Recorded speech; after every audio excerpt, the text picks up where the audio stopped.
할렐루야. 우리 함께 봉독한 말씀을 통해서 성전 건축 이야기 네 번째 시간으로 연합을 이룬 외벽이라고 하는 제목으로 말씀을 나누도록 하겠습니다. 우리 성전에 대한 이야기를 나누고 있는데 오늘은 외벽에 대한 이야기를 나누려고 합니다. 외벽을 보면 교회 건물 외장으로 잘 쓰이지 않는 그런 금속 재질의 재료를 사용하게 됐습니다. 처음 이 성전에 대한 외장의 재료를 소개받을 때 이 티타늄에 대한 이야기와 더불어서 이 구겐하임을 보여주더라고요. 근데 제가 그 구겐하임의 외장재를 티타늄으로 보면서 굉장히 매료가 됐어요. 왜냐하면 이 티타늄이 가지고 있는 그 금속적 재질이 굉장히 탁월하더라고요. 거의 반영구적이더라고요. 그래서 비행기 우주선을 만들 때 대부분 사용하는 것이 티타늄인데 반영구적으로 사용하고 내구성에도 굉장히 강하다고 그래요. 그래서 참 우리 성도들이 연합해서 하나가 된다라고 하는 의미에 있어서 정말 이 세상에서는 영원한 것이 없지만 그러나 주님 안에서 영원한 생명을 얻었다라고 하는 것에 있어서 굉장히 의미 부여를 할 수 있을 것 같고, 또 무엇보다도 이 티타늄이라고 하는 것이 대부분 금속은 빛을 반사하는데 빛을 흡수하는 재질을 갖고 있다고 그래요. 그래서 빛이 오면 그 빛을 흡수하게 되는데 주님께서 우리에게 은혜의 빛을 비추실 때에 그 은혜가 흡수할 수 있는 삶, 이것이 바로 우리 성도들의 삶이 아닌가 생각이 듭니다. 그래서 흡수되어질 뿐만이 아니라 그 흡수되어진 것을 반사를 하는데요, 그 구겐하임의 모습을 보면 정말 그 색깔이 정말 여러 가지 색깔로 빛이 나는데 어떨 때는 하얀 순결한 색이 비춰지기도 하고, 그리고 그 구겐하임은 강변에 있는데 그 노을이 지고 그 강변에 햇살이 비춰지면 그 티타늄의 색깔이 금색으로 변하더라고요. 마찬가지로 저 철판을 가만히 보면요, 다 다릅니다. 그리고 서로 다른 모습이지만 서로 연결되어 있고, 그리고 하나님께서 우리에게 빛을 비춰줄 때에 그 빛을 우리가 흡수하고 그리고 그 받은 그 빛대로 우리가 빛나는 삶이 돼야 되겠다. 그 은혜가 우리 모두에게 있기를 주님으로 축원합니다. 그래서 오늘은 연합에 대한 이야기를 좀 나누려고 하는데요, 오늘 이 본문을 통해서 정말 하나님께서 우리에게 어떻게 연합의 모습을 이루어 나가는가, 그 모습을 좀 나누려고 하는데요, 첫 번째로는 연합은 선하고 아름다운 것임을 우리에게 전하고 있습니다. 오늘 1절 말씀입니다. 1절 함께 읽겠습니다. 보라, 형제가 연합하여 동거함이 어찌 그리 선하고 아름다운고. 여러분, 성경을 통해서 선하고 아름다운 것이 무엇임을 우리에게 밝게 보여주고 있는데 그 선하고 아름다운 것은 형제가 연합하고 동거하는 것임을 말씀하고 계십니다. 여러분, 우리는 어쩌면 아름다움의 기준이 다르기 때문에 아름다움이 무엇이냐라고 물었을 때에 서로 아름다운 것을 이야기할 수 있을지 몰라요. 어떤 사람은 그럴 수 있죠. 여자들이 아우 머리야 하면서 손에서 반짝반짝거리는 그런 다이아몬드가 어쩌면 아름다움의 기준이 될 수도 있겠죠. 그러나 정말 하나님께서 우리에게 말씀하고 있는 아름다움의 기준이 있다라고 하는 거예요. 그런데 우리가 정말 선하고 아름다운 것이 뭐냐라고 하는 거죠. 성경을 통해서 우리에게 분명하게 보여주고 있는 것은 형제가 동거하고 연합함이 아름답도다. 하나님께서 천지를 창조하시고 모든 날들을 통해서 아름답다, 아름답다, 보기 좋다, 보기 좋다, 정말 선하다, 선하다라고 말씀했던 것처럼 죄로 인하여서 깨어졌던 이 세상에서 아름다움을 찾아볼 수 있는 유일한 것이 있다라고 한다면 바로 그것은 형제가 연합하고 형제가 동거하여 하나님 앞에 예배하는 것이 가장 아름다운 모습인 줄로 믿습니다. 그러니 우리가 예배하는 이 모습을 정말 귀히 여기고 아름답게 볼 수 있어야 된다는 거예요. 여러분, 형제의 우애가 얼마나 아름다운 것입니까? 실상 이 유대인들에게 있어서 이 형제 우애라고 하는 것, 연합된다라는 것을 얼마나 인식이 강한지 몰라요. 여러분, 미국에 있는 NBA 대부분 40%가 유대인들이 다닌다고 그래요. 그러니 세계의 경제권을 잡고 움직일 수 있는 것이 유대인일 수밖에 없는 거죠. 그런데 그렇게 많은 사람들이 그곳을 다닐 수 있는 이유 중에 하나가 유대인들은 돈이 없어서 공부를 못하는 일은 절대로 없다고 그래요. 왜냐하면 유대 민족이 작지만 그 작은 민족들 안에서 어떤 의식이 있느냐, 모든 아이들이 내 자녀이고 모든 사람들이 내 가족이다. 이 연합의 마음이 있기 때문에 공부하고 싶은 사람들을 향해서 누군가가 도움을 주기도 하고 누군가에 의해서 그것을 도움을 받는다라고 하는 거예요. 그게 누군지 모르는데, 그런데 내 형제이기 때문에, 내 자녀이기 때문에 그것을 돕고 섬긴다고 그래요. 그러니 그 은혜를 받고 성장한 사람들이 또 누군가에게 도움이 되고 힘이 되어 주는 거죠. 그러니 이 유대 사람들이 이 세계의 모든 경제권을 쥐고 흔들 수 있는 그 능력이 바로 여기서 나온다라고 하는 거예요. 그들에게 있어서의 가장 귀중하게 여기는 것, 그것은 바로 형제의 연합함입니다. 여러분, 바로 우리에게도 동일하다라고 하는 거죠. 우리에게 있어서의 가장 아름다움은 형제의 연합되어짐입니다. 그래서 초대교회가 아름다운 이유가 뭐예요? 초대교회가 위대한 이유가 무엇입니까? 우리 종종 부르는 노래 중에 집 팔고 논 팔고 냉장고 팔아 뭐 다 팔고 나누니까 초대교회가 위대한 겁니까? 아니요. 이런 논 팔고 그 냉장고 파는 일들은 어느 시대든지 간에 있었어요. 그러나 정말 초대교회에 일어났던 놀라운 사건이 무엇이냐?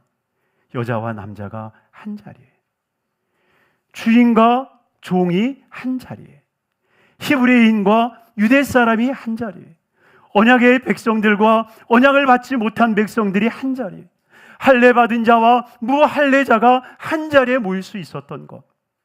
여러분, 바로 이것이 초대교회의 아름다움이었고 위대함이었음을 깨닫게 되기를 주님의 이름으로 축원합니다. 바로 그러한 모습을 통하여서 하나님의 놀라운 역사가 일어나기 시작한 거예요. 사도행전 15장 9절에 우리에게 이렇게 말씀을 하시죠. 같이 한번 읽겠습니다. 믿음으로 그들의 마음을 깨끗이 하사 그들이나 우리나 차별하지 아니하셨느니라.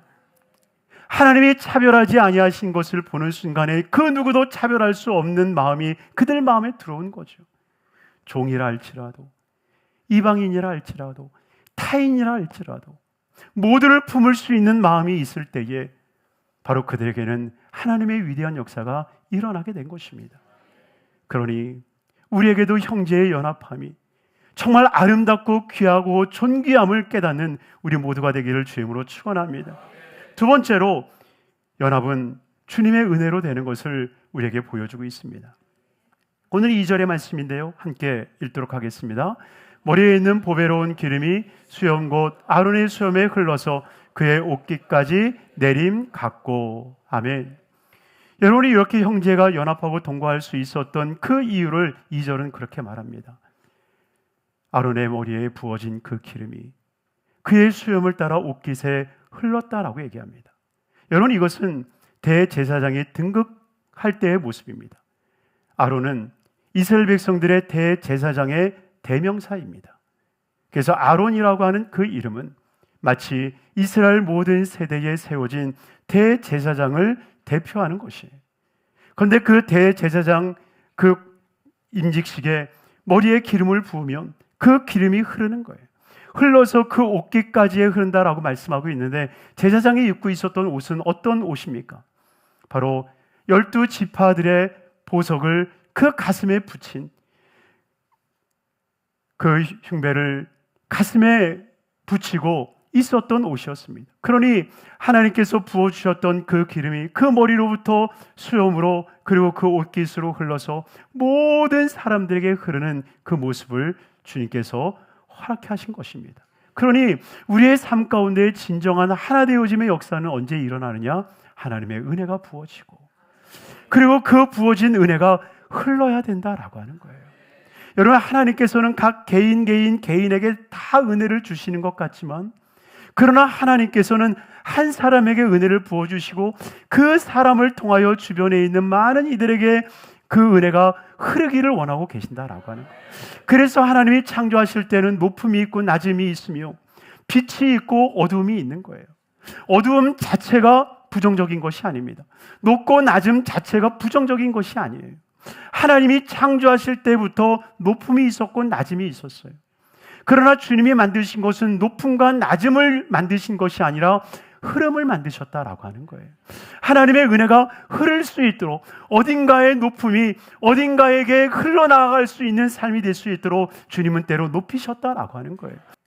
솔로몬 이후로 인해서 여로보암과 느호보암으로 인해서 남유다와 북이스라엘로 갈라지지 않습니까? 그리고 14대가 흐른 거예요. 그리고 이스라엘은 이미 망하였고 남유다만 존재하였을 때 요시아가 왕이었습니다.